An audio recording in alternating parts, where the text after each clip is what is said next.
tous, j'espère que vous allez bien. Aujourd'hui, on va faire des petits pains farcis qu'on va faire cuire dans notre grille à panini. Ou si vous en avez pas, vous pouvez très bien les faire cuire à la poêle. C'est un pain, ou plutôt c'est des petits sandwichs très rapides à faire. Pas tant de pause, pas tant de repos, ni rien du tout.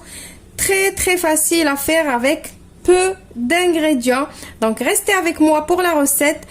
Avant de passer aux ingrédients, je vous invite à vous abonner à ma chaîne si vous ne l'êtes pas encore, d'activer la petite cloche pour recevoir toutes les notifications, de liker et partager la vidéo.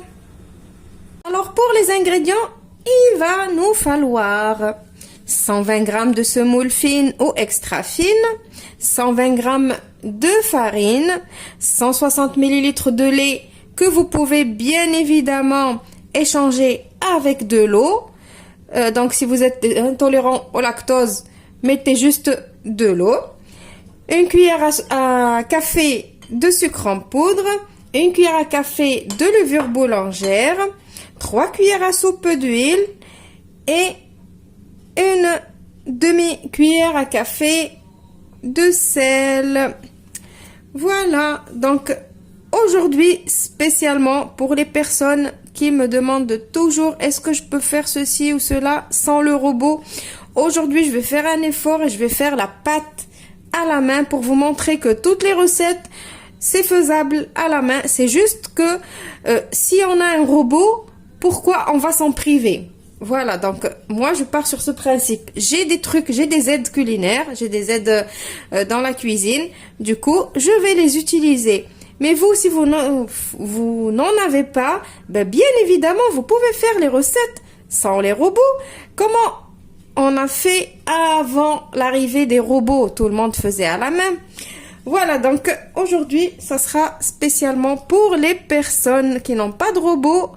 Je vais faire pareil que... Donc, on va commencer la recette. On va prendre le saladier dans quoi on va faire notre pâte. Je vais verser mon lait tiède.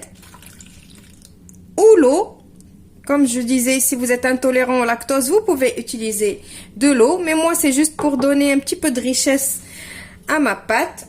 Donc maintenant que j'ai mis mon lait tiède, je vais mettre mon sucre avec ma levure et on va mettre la semoule et on va prendre un fouet et on va mélanger. Alors, si on n'a pas le fouet aussi, ben, on prend une fourchette, une cuillère, n'importe, à la main aussi. Donc, je mélange ça. Et je vais le couvrir et le laisser pendant 10 à 15 minutes à reposer. Donc, vous le couvrez et vous le laissez se reposer. On se retrouve tout de suite. Maintenant, après les 10 petites minutes de repos, je vais rajouter ma farine. Donc moi, ici, je vous ai donné une petite quantité parce que moi, je veux faire juste une petite quantité. Après, vous pouvez très bien doubler, tripler les ingrédients. Je vais mettre maintenant mon sel. Alors, le sel, on ne le mélange jamais en même temps que la levure. Voilà, donc maintenant, je vais pétrir ma pâte, ou plutôt je vais la ramasser avec la main. Et vous allez voir, c'est une pâte facile.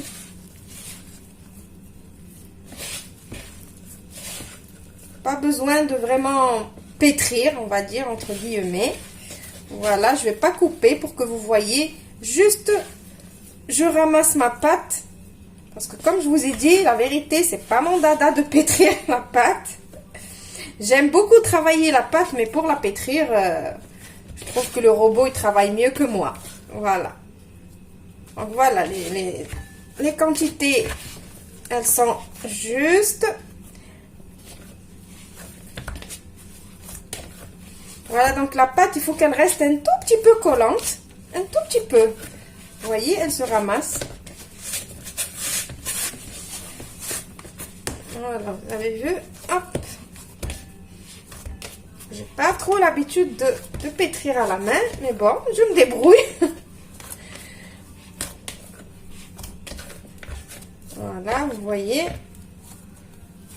Voilà, je l'ai juste ramassé vite fait. C'est pour ça que je vous dis, faites des petites quantités, ça va être plus facile pour vous. Donc maintenant qu'on a pétri, qu'est-ce qui reste? Il nous reste l'huile. Maintenant, il faut faire rentrer cette huile dans cette pâte. Alors, on rajoute l'huile. C'est là que le travail va commencer. Voilà, donc maintenant, on repétrit pour faire rentrer cette huile dans la pâte. Donc là, c'est un petit peu plus dur parce qu'une matière grasse, ça rentre pas facilement dans une pâte. Mais là, on va continuer de pétrir jusqu'à ce qu'elle rentre bien.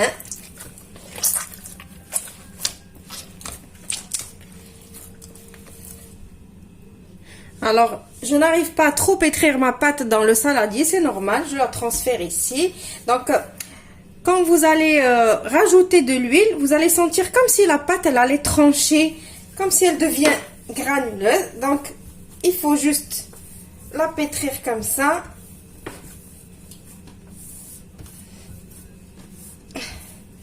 Voilà. Alors, je fais un gros effort pour pétrir la pâte parce que moi, je suis pas trop, je vous l'avais dit, je sais pas trop pétrir à la main. Je fais comme je peux. Mais bon, ça va. Je trouve que ma pâte, quand même, elle est belle. Voilà. Regardez. Vous avez vu? Donc, mission réussie.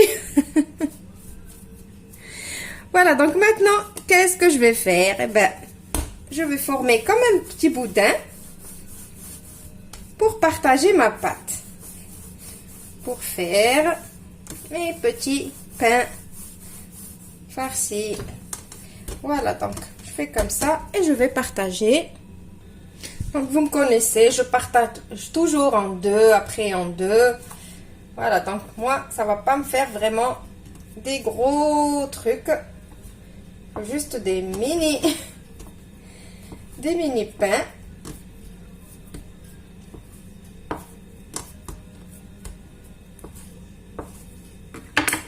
Voilà, je prends et je forme des petites boules.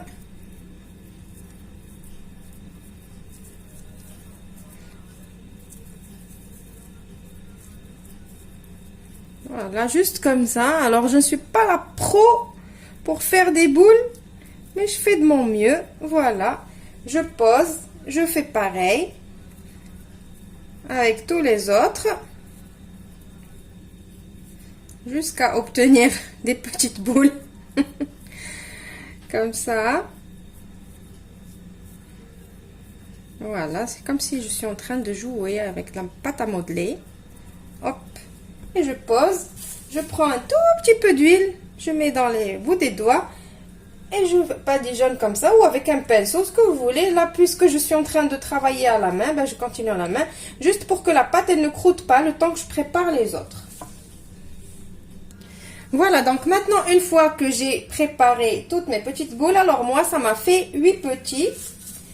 Je vais encore huiler un petit peu ici. Je vais commencer par la première et je vais l'étaler un petit peu. Comme ça. Et pour la farce, alors vous avez le choix, vous faites vraiment comme vous voulez. Alors moi, j'ai choisi juste de mettre du fromage fondu avec du thon à l'huile et c'est tout. Alors vraiment ces petits pains là, le soir avec un bol de soupe, il y en a assez. Donc j'ai étalé ma pâte en rond. Je vais essayer de poser mon fromage comme ça et de l'étaler juste un petit peu comme ça avec les doigts. Donc aujourd'hui on a commencé avec les mains, on va tout finir avec les mains. Je vais mettre un peu du thon. Comme ça.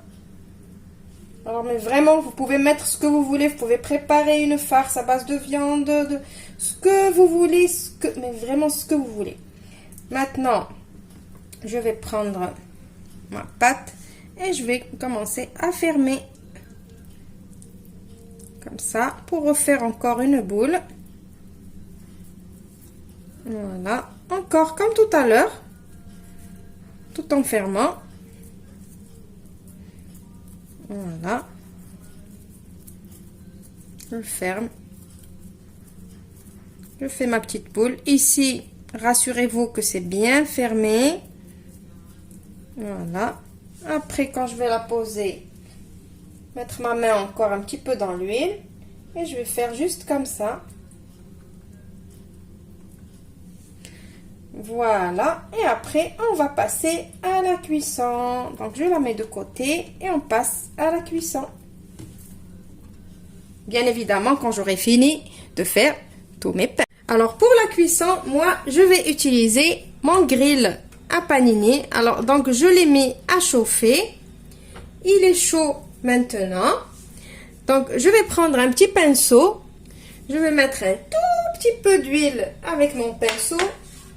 Juste histoire que mon pain, il ne colle pas. C'est tout. Donc, vous pouvez très bien, si vous n'avez pas ce genre d'appareil, appareil à panini ou le grill, ou je sais pas comment vous l'appelez. Il y en a qui l'appellent appareil panini, il y en a qui l'appellent grill, il y en a qui l'appellent... Bref, si vous n'en avez pas, bien évidemment, vous pouvez faire cuire sur la poêle. Donc, je vais poser mes pains.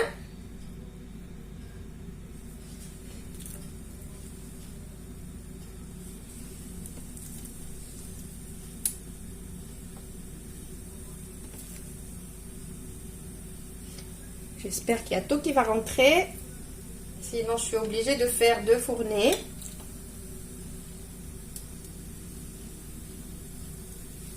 Voilà, non, je crois qu'il y a tout qui va rentrer. Hop. Et hop. Franchement, ces appareils comme ça, ça aide. Ça nous fait économiser beaucoup de temps des fois. Comme des trucs comme ça. Là, vous pouvez faire cuire des petits pains comme ça dessus. Vous pouvez faire cuire des légumes. Vous pouvez faire plein de choses. Et d'ailleurs, j'ai une recette de rosti cuite dans cet appareil-là. Un rosti de légumes très bon. Je vous invite à aller le voir si vous cliquez sur le petit i qui va s'afficher maintenant. Donc, je vais fermer et laisser cuire. Donc, vous voyez, ça cuit tout seul. J'ai pas besoin de surveiller. Je peux m'atteler à faire autre chose. Et lui, il fait cuire. Je vais pas commencer à surveiller comme sur la poêle, à tourner, retourner. Là, il cuit tout seul. Voilà, encore, ça continue de cuire. Donc, je vous retrouve juste après pour le résultat final. Voilà, mes petits sandwichs, ils sont prêts. Donc, vous voyez, je me suis amusée à les déplacer sur le grill pour faire différentes sortes de traits. C'est rigolo, ça rappelle un petit peu les grillades l'été. Voilà, donc vous voyez très bien que ça a cuit de tous les côtés. Ne vous inquiétez pas, du moment que vous voyez en cours de cuisson que la pâte elle commence à gonfler, ça veut dire qu'il y a de l'air qui commence à s'accumuler à l'intérieur, c'est que ça cuit à l'intérieur. Donc c'est pas la première fois que je fais ça, donc je sais ce que je dis. Voilà. Donc ils sont pas du tout réguliers, j'en ai des petits, des grands. Bon, on va ouvrir quand même un pour que vous voyez la pâte à l'intérieur. Voilà, vous voyez, c'est cuit.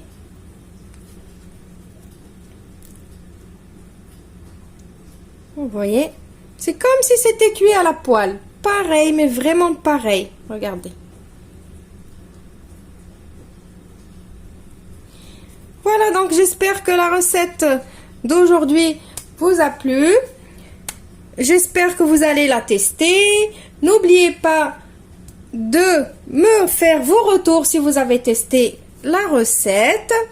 Je vous retrouve dans une nouvelle vidéo prochainement. Au revoir Merci. N'oubliez pas les petits pouces bleus.